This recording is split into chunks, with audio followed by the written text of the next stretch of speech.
seeing the independent hustle that my dad put down, I mean, it's the blueprint. You know, he saw it. He saw something that nobody did see, and just like I saw something in Drake that nobody saw. Before becoming the man who first discovered Drake, Jas Prince, he was born on October 30th, 1987 in Houston, Texas, to his mother Mary and his father James Prince, the CEO of Rap-A-Lot Records. Now, Jas's father, he faced a whole bunch of struggles in his youth growing up in Houston throughout the 60s and the 70s in the infamous Coke apartments. Definitely begun in the streets. Okay. You know what I mean?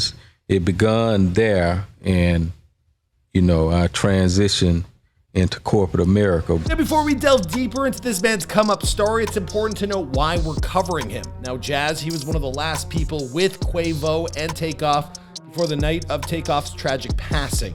Now, obviously, this has hit Jas extremely hard. It's hit everyone in hip-hop extremely hard. But it brought to light a story we never covered on this channel, and we thought we would celebrate his come-up during these very trying times. Here we go. Now, determined to drag himself out of poverty, we're talking about Jas's father, James. Well, he mapped out a path to make it out of the hood while bringing as many of his people with him.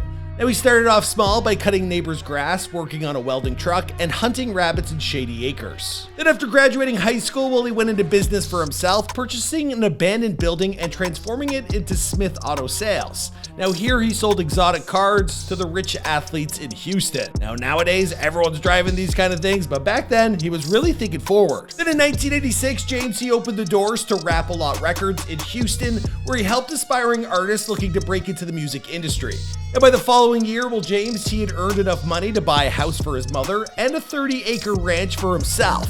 Now, soon after, James's son Jas would be born, and his childhood will extend from the recording studio to the family ranch, where his love of black cowboy culture took root and came to shape his life. Now, Jas explained his obsession with the country lifestyle by telling Dazed, "I started riding horses when I was a youngin'. I always had a passion for horsemanship. It teaches a lot. It's not just riding. You have to feed them and clean their stalls. So as a youngster, it was like a job. I started hanging out with a lot of calf ropers and getting into that." Now, this passion for horseback riding, it would become a pastime that Jas could share with his father, but it wasn't the only trait these two had in common. Like his father, now Jas, he also had an innate understanding that music, it brings people together, and it was largely due to the hard work of his dad's record label that the family's hometown of Houston will become known as the Third Coast. All I knew is I was playing on $1 million playing field, and I wanted to become a millionaire to break the poverty curse where my family was concerned. Now, back when Rap-A-Lot Records was still looking to find its footing, well, Jas recalls showing up at his father's business to sweep the floors, work in the mailroom, and occasionally hype up the label's newest release as a member of the street team. Now, since then, well, the company has established a reputation as one of hip-hop's most influential labels, an estate that Jas may one day very well inherit for himself. But with his father still going strong and not looking to retire anytime soon, well, Jas, he recognized that he had to make his own way in the industry, and he'd wind up doing so by discovering one of the biggest celebrity talents in recent years. Man, I think he's passing like Michael Jackson now in awards. Or Elvis, my God. Now, looking to follow in his father's incredibly successful footsteps, well, in 2007, a then 19-year-old Jas, well, he went searching for an artist of his own to groom. Now, while still in college, he scoured the internet for a potential client. He probably shuffled past Justin Bieber, but ultimately stumbled upon the MySpace page of the one and only Canadian rapper known as Drake. Now, at the time, little was known about the young wannabe rapper, and Jas, well, he barely even knew anything about Canada. In fact, he once told Forbes, "I had never even heard of Toronto before that." And I can't argue with him. Growing up here, man, Canada was really off the map before Drake, Bieber, The Weeknd. Like, it was like, oh, flying hockey pucks and beer, eh? Now, at the time, Drake, he was never at the top of the unsigned trending artist list, and his social media page, it had a video posted to it for the song Replacement Girl, featuring Trey Songz. So Jas, he gave that single a listen, and then he went down a rabbit hole listening to a few more tracks that Drake had uploaded to his page. Now, it didn't take long for Jas to realize that Aubrey's music, well, it was pretty dope. That's when I asked him, I said, "Who your first artist?"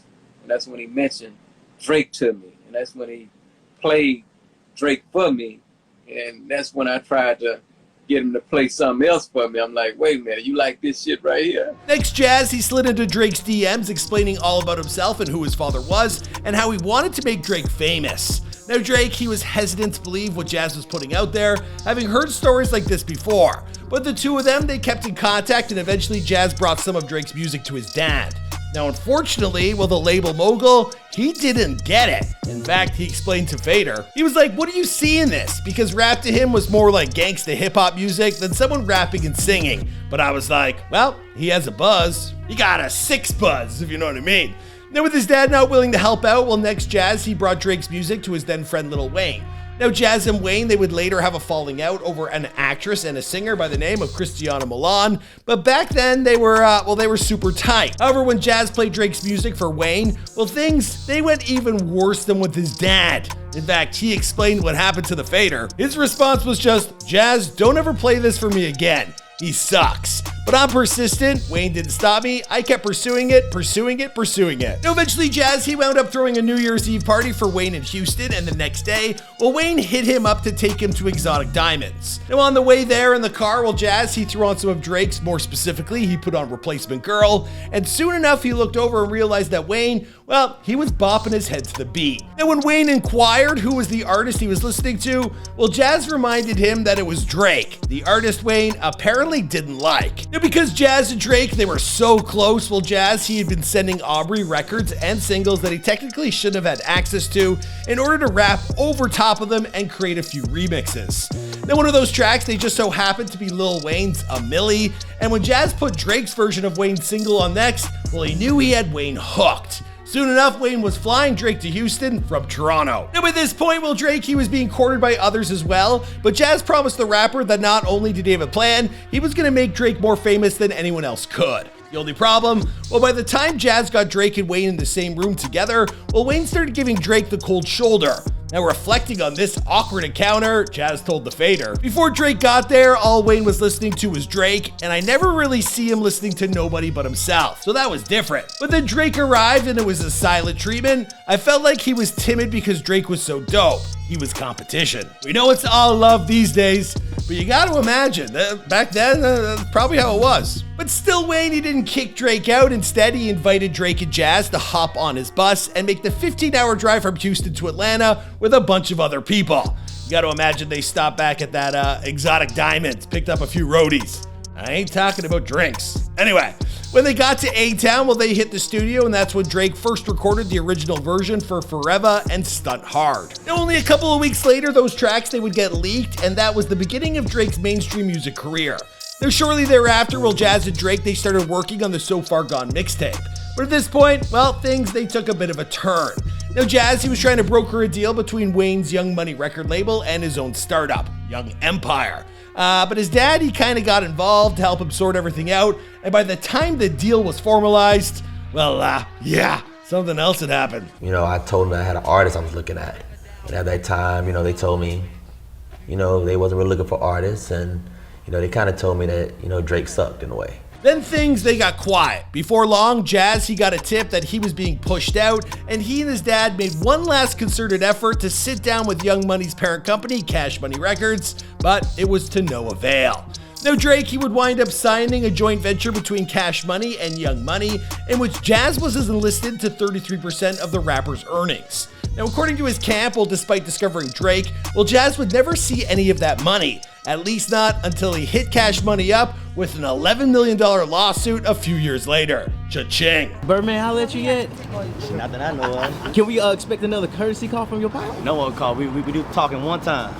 One and done. One and done. In fact, Jas, he would have to file 3 different lawsuits before Cash Money finally agreed to come to the table in 2015 to sort out all their differences. Now, the matter would then be settled outside of court for an undisclosed amount.